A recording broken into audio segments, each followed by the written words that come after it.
having been in law enforcement now myself for 33 years, we're starting to see second and third generation family members that are offenders, and it does remind me of a story when I was a young homicide detective in the early 90s. We had a circumstance where a young man was murdered down on the south side of Tallahassee in a kind of a low socioeconomic area.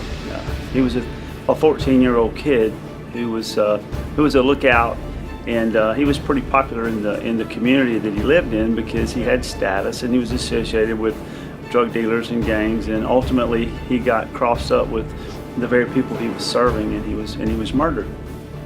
Subsequent to that, as the investigation went forward, we as in the homicide unit, we spent a great deal of time in the community that this young man lived, looking for clues and information, anything to develop information on the case.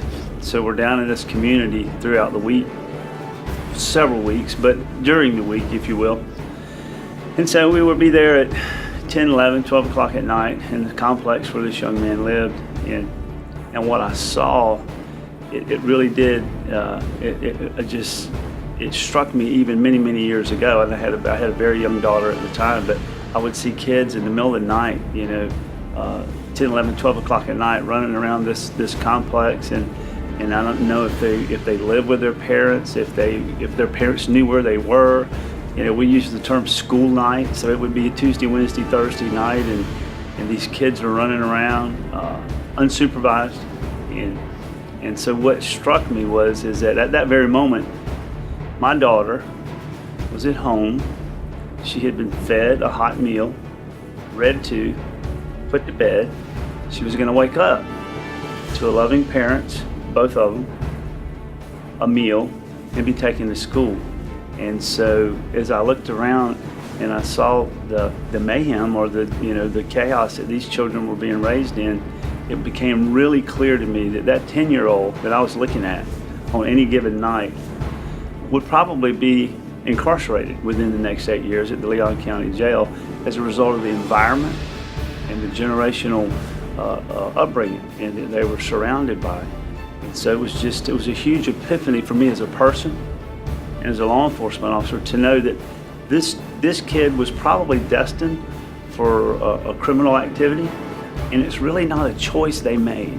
They were born into that, and that they didn't know what they didn't know. So how do you escape that cycle? I don't have the answers for that, but I recognize that this generational activity and this environment that these kids are born into and come up into, and what their value systems are, is related to the criminal activity. Unfortunately, the people that had the status that these kids were trying to achieve were the drug dealers. They had money, they had cars, they had the girlfriends, if you will. And so, from the outside, it looked like they had everything, and it was an easy acquisition, a quick fix, if you will. So, rather than invest in the long-term education, employment opportunities where you start low and move up, that was not of interest to these kids, because it was too easy to get the gratification instantly. And so it was just very discouraging, because it was very evident where these kids were going. And the bottom line is they really didn't make a conscious choice to be where they were, or perhaps to go where they're going, because they didn't know what they didn't know.